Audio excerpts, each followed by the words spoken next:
You're almost ready to critique your own design. But first, we need to cover 3 more key components to proper aesthetics. First up, we have emphasis. Emphasis means applying intentional focus on one or more objects. There are a few ways to do this.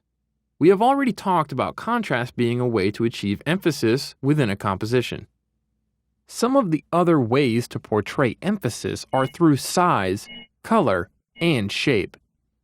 What this does is it creates a main focal point or center of interest with the composition. This causes the eye to immediately go there. Think of the main focal point as a magnet, and your eye is attracted to it. So if we emphasize that focal point, we simply will draw the eye to it. We can also emphasize an element or elements through isolation. This is when the eye is diverted to the white space of the composition.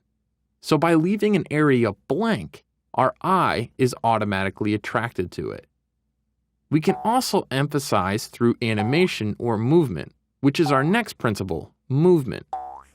Movement is simply changing the place of an object's position. Visual movement is achieved through eye movement throughout a composition. Visual movement might also be referred to as rhythm, how the eye is moved throughout the piece. Is it consistent? Is it choppy? Think of it like music. So if the eye moves smoothly throughout the composition, as we've strategically done through our design and placement of our elements, this causes rhythm. Now, how the eye moves through the composition, whether it be consistent or choppy, all has to do with rhythm of the visual elements. We can also use a technique called implied movement. This is when we use sequential repeating images, blurring, or motion indicators to apply movement. So, essentially we're creating movement within a still object through repeating images, blurring, or motion indicators, such as wind, or say if someone was running and we were to put dashed lines behind them. Or another good example is a smoke trail behind a plane. We already have an understanding that a plane moves, but by adding the smoke, we're implying the movement. We can also see this through shape as well.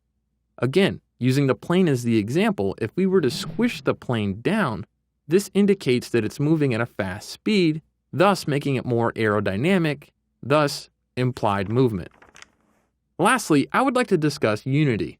Unity in design means 2 or more elements being joined as a whole.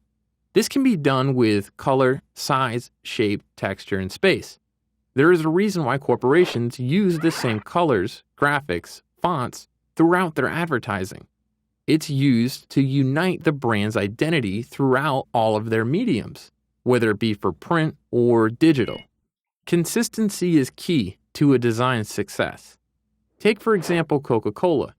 You'll consistently see the same logo, the same color palette, and the same usage of those logos and color palettes throughout all of their advertising, whether it be on TV, whether it be on print, whether it be in a digital ad, or their website. Now, this can be for any of the design principles as well. Say if Coca-Cola, again, wanted to create movement within their digital ad.